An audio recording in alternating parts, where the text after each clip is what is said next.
Les informations contenues dans ce podcast ne doivent en aucun cas être considérées comme un diagnostic ou un protocole de traitement.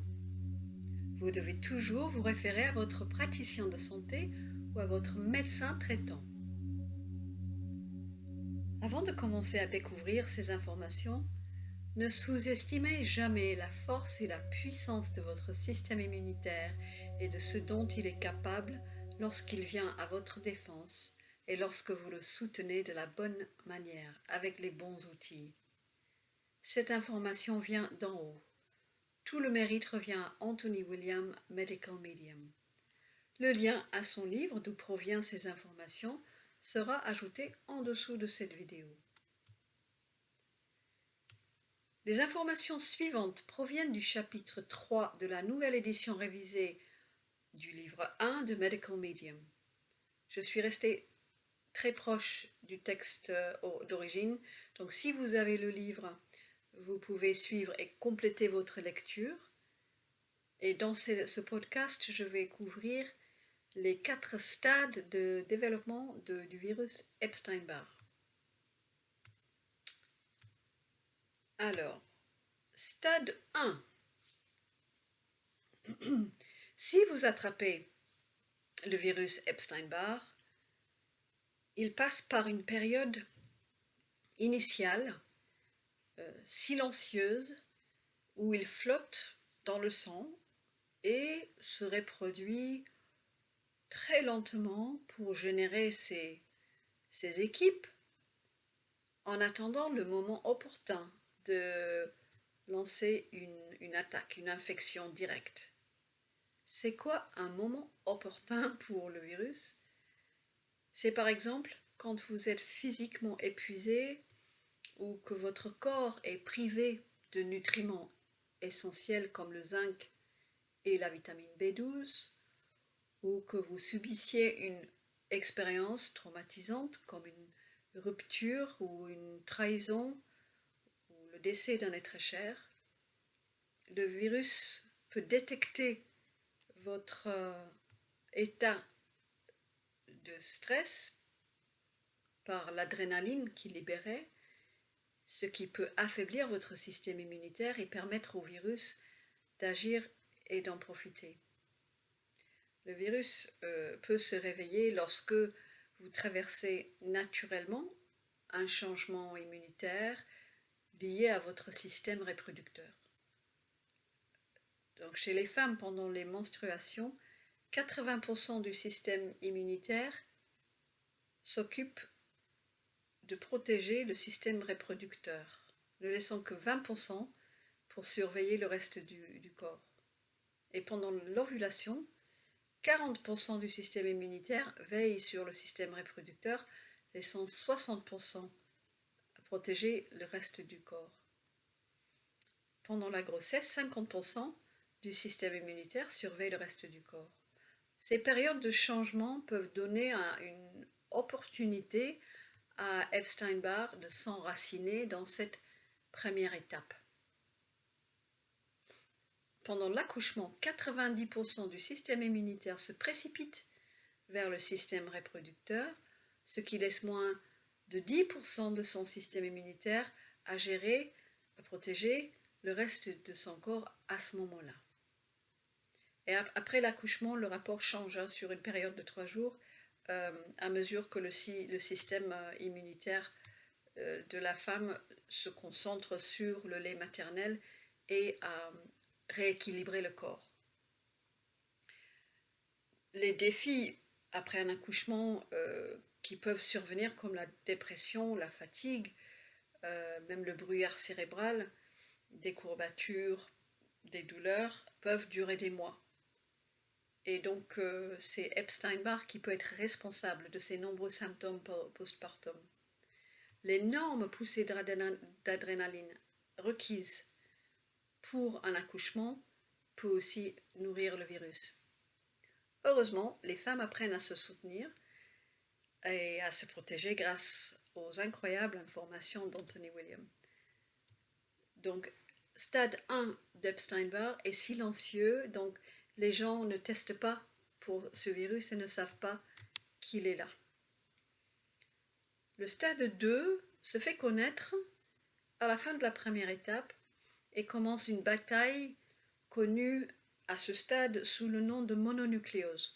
C'est communément appelé aussi la maladie du baiser. En effet, des centaines de milliers d'étudiants universitaires attrapent la mononucléose chaque année après avoir fait la fête toute la nuit, de manger de la malbouffe, peut-être aussi à expérimenter avec de multiples partenaires sexuels. C'est à ce moment-là que le virus est le plus contagieux au stade 2, donc il est préférable pour éviter d'être exposé à la salive, au sang, au fluide corporel, si vous savez qu'une personne a une mononucléose à ce moment-là. Et dans cette phase de mononucléose, le corps part en guerre pour tuer le virus. Le système immunitaire, il envoie des cellules d'identification pour marquer, pour identifier, pour taguer les cellules virales. Et pour ce faire, il place une hormone sur la cellule virale, une hormone qui est libérée par vos glandes surrénales et ensuite activée par votre foie pour identifier les cellules comme des envahisseurs. Ensuite, les cellules soldats sont envoyées pour tuer les cellules virales marquées, les cellules virales taguées. Le sort d'une personne et l'expérience d'une personne qui a une infection de mononucléose et comment elle vit ce passage peut dépendre de différentes choses, comme par exemple la quantité de réserves de zinc dont elle dispose, de l'état de son système immunitaire à ce moment-là. Est-ce qu'elle est déjà affaiblie par d'autres pathogènes comme le streptocoque, le zona ou alors un papillomavirus? Ou alors est-ce que la personne est affaiblie par un traumatisme émotionnel? Est-ce qu'elle boit beaucoup de café, ce qui met beaucoup de stress sur le système immunitaire? Quels aliments est-ce que cette personne mange? Est-ce qu'elle a une hygiène de vie saine ou pas? Est-ce qu'elle mange des œufs? Alors les œufs nourrissent les virus. C'est quelque chose que je vais répéter très souvent. Les œufs nourrissent les virus, même si les œufs ont été élevés sur la Lune. Même si les œufs sont bio, les œufs nourrissent les virus. En outre, cela va dépendre du variant d'Epstein-Barr, si c'est un variant plutôt bénin ou plutôt virulent. S'il s'agit d'une souche bénigne, ça peut donner un peu de fièvre, une gorge irritée, mais un variant plus sévère peut donner des maux de tête, des maux de gorge, de la fièvre et une grosse fatigue débilitante, comme si on est passé sous un bus. Dans ce cas-là, souvent, la personne se rend chez le médecin, se fait tester et découvre qu'elle a une mononucléose. Donc pour le stade 3, avant de passer au stade 3, le virus cherche une résidence long terme dans les organes, généralement le foie, la rate ou les organes ou les organes reproducteurs. Les 2 ou 3 à la fois. Epstein-Barr aime ces organes car le virus trouve sa nourriture préférée. Et sa nourriture préférée, c'est le mercure, les dioxines, d'autres toxines, des résidus d'œufs, de produits laitiers, de gluten qui s'y accumulent. Le virus se nourrit de ces poisons qui pourraient, à la longue, conduire à l'endométriose, aux kystes ovariens, aux problèmes de prostate et encore plus de choses. Epstein-Barr a un meilleur copain qui s'appelle le streptocoque, une bactérie qui s'appelle le streptocoque, qui est le premier cofacteur d'Epstein-Barr. Cette bactérie peut rester très longtemps en sommeil, on peut la voir quand on est bébé, et il peut flamber de temps en temps à différents moments de la vie. Et sa présence baisse le système immunitaire, créant ainsi un signal au virus Epstein-Barr qu'il a champ libre Donc le virus peut rester des années ou des décennies dans vos organes en stade 3, sans bouger, sans se manifester, surtout si votre système immunitaire n'a pas eu d'autres défis. Mais il peut toujours créer des problèmes, même dans cette phase, car il peut creuser profondément dans les organes et créer des inflammations du foie et de la rate et du système reproductif. Ce qu'il faut savoir, c'est que, là c'est très important, le virus crée 3 types de poisons. Et ces 3 types de poisons, en fait, distraient le système immunitaire du virus lui-même. Et c'est pour cela que le système immunitaire ne va pas essayer, ne va pas attaquer le virus lui-même, car il y a cet écran de fumée qui sont les déchets toxiques ou sous-produits viraux qui sont des neurotoxines ou des dermatoxines. Donc le virus lui-même excrète des déchets toxiques et ses sous-produits.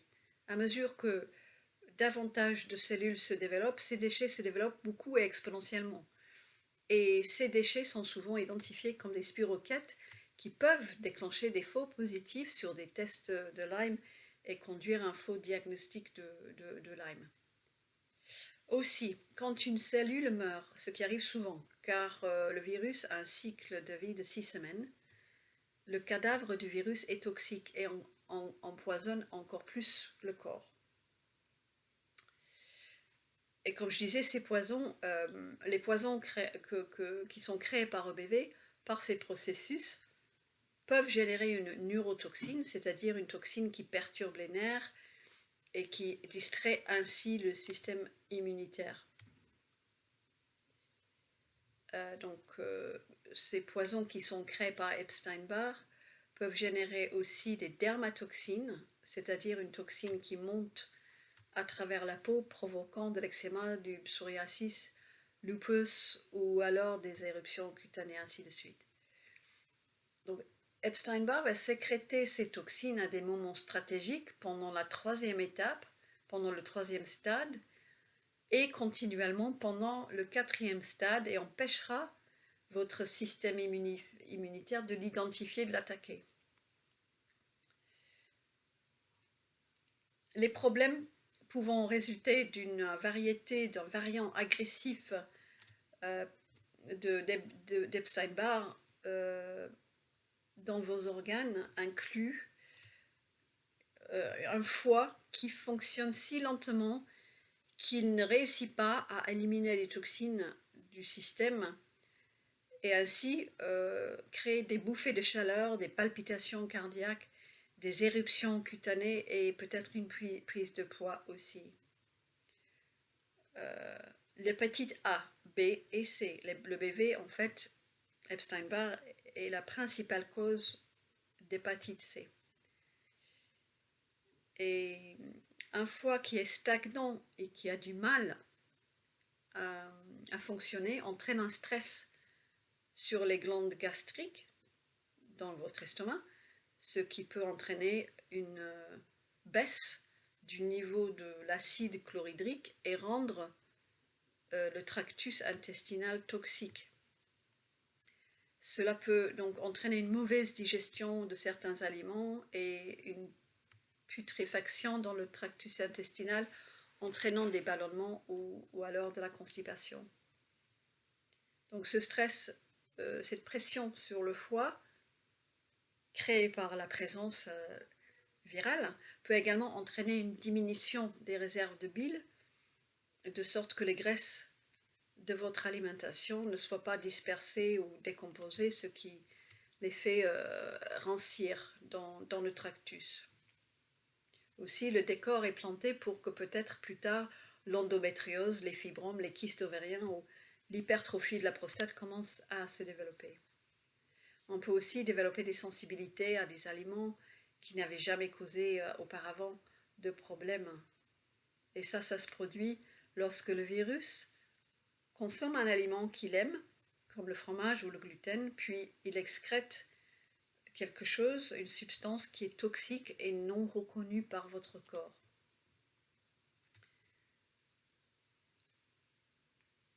Le virus donc augmente ses effectifs suite à un déclencheur viral. Il part ensuite à la recherche de ses aliments préférés pour se reproduire. C'est quoi un déclencheur viral? Ça pourrait être une de nombreuses choses. Ça peut être un événement stressant, un accouchement, des carences, l'exposition aux moisissures, l'exposition aux désodorants, aux bougies parfumées, des parfums, l'eau de Cologne, des pesticides, et ainsi de suite. Ou alors au Covid ou à la grippe. Il existe de nombreux autres déclencheurs potentiels. Donc EBV au stade 3 peut également se diriger vers un autre organe, cette fois-ci la thyroïde, et provoque la plupart des troubles thyroïdiens, notamment le cancer de la thyroïde, Hashimoto, la maladie de Basedow ou la maladie de Graves. Certains troubles thyroïdiens sont causés par les radiations, mais à 95% du temps, c'est EBV qui est la cause de ces problèmes thyroïdiens. Nous parlerons plus tard dans un podcast dédié à la thyroïde de la façon dont Epstein-Barr affecte la glande thyroïdienne, comment les nodules sont formés et comment protéger la thyroïde avec les infos appliquées de Medical Medium. On arrive à stade 4, la dernière stade du virus Epstein-Barr. Le but ultime du virus EBV est que certaines de son équipe de cellules s'aventurent au-delà de votre thyroïde pour aller enflammer votre système nerveux central. Normalement, votre système immunitaire ne permettrait pas que cela se produise. Mais comme on a dit, voilà, EBV a réussi à vous épuiser au stade 3 en pénétrant dans votre thyroïde, et en plus de cela, si vous avez un événement traumatisant, le virus peut commencer à provoquer une multitude de symptômes allant des palpitations cardiaques aux courbatures et aux douleurs, aux picotements, aux engourdissements ou à une fatigue intense et bien sûr aussi des douleurs. Des tests sanguins et les rayons X, les scans IRM ne révéleront rien, de sorte que les médecins ne seront pas conscients du virus qui enflamme les nerfs. En effet, la quatrième étape est une source majeure de maladies mystérieuses qui causent une confusion considérable chez les médecins.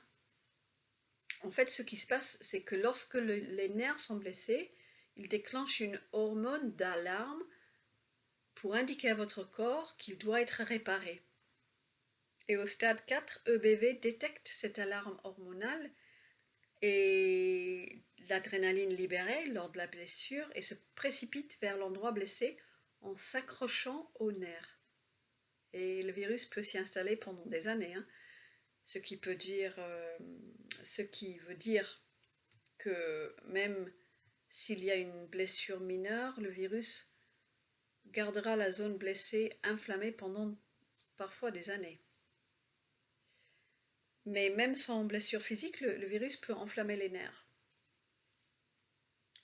Le virus s'alimente de mercure, d'aluminium, de cuivre, de substances chimiques, des œufs, du gluten, des produits laitiers et relâche, comme on avait vu, des neurotoxines qui s'accrochent aux nerfs blessés ou non blessés. Ce qui peut provoquer différents symptômes, sachant que chaque variant aura un effet un peu différent les uns avec les autres.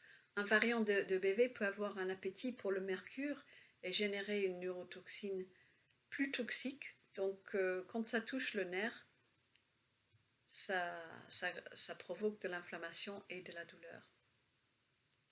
Les problèmes résultant de cette inflammation virale peuvent inclure des douleurs musculaires, des douleurs articulaires, des maux de dos, des picotements, des engourdissements, des bourdonnements dans les oreilles, des claquements dans les oreilles, des migraines, une fatigue continue, des étourdissements, des flotteurs oculaires, un sommeil agité et des sueurs nocturnes. Les patients présentant ces symptômes peuvent être diagnostiqués avec la fibromyalgie, le syndrome de fatigue chronique, la polyarthrite rhumatoïde, qui sont tous des ensembles de symptômes que les communautés médicales admettent ne pas comprendre et pour lesquels ils n'ont pas de remède. Dans de tels cas, les patients reçoivent des traitements inappropriés qui ne s'adressent pas aux véritables coupables car les maladies mystérieuses sont en réalité des EBV de stade 4. L'un des plus grands mésaventures de la médecine consiste à confondre les symptômes féminins d'Epstein-Barr avec la périménopause et la ménopause. Des symptômes comme les bouffées de chaleur, les sueurs nocturnes, la prise de poids, les palpitations cardiaques, les étourdissements, la dépression, la perte de cheveux et l'anxiété étaient souvent interprétés à tort comme des changements hormonaux, ce qui a lancé 3 théories désastreuses. La théorie auto-immune, la théorie « tout est dans ta tête » et le mouvement de l'hormonothérapie substitutive. Mais la bonne nouvelle est que vous pouvez récupérer votre système immunitaire, vous libérer du virus Epstein-Barr, rajeunir votre corps et surtout reprendre le contrôle de votre santé. Écoutez le prochain podcast pour apprendre quels sont les différents groupes du virus Epstein-Barr. À très bientôt. Les informations fournies sur ce podcast ne traitent ni ne diagnostiquent aucune maladie, aucun symptôme, et en cas d'apparition de tels problèmes, vous devez consulter un médecin agréé ou un autre praticien selon votre propre jugement. Les informations fournies sur ce podcast ne remplacent ni les soins de santé, ni les conseils médicaux ou nutritionnels. Vous comprenez et acceptez que vous êtes entièrement responsable de votre propre bien-être mental et physique, y compris de vos choix et décisions en matière d'alimentation et de santé.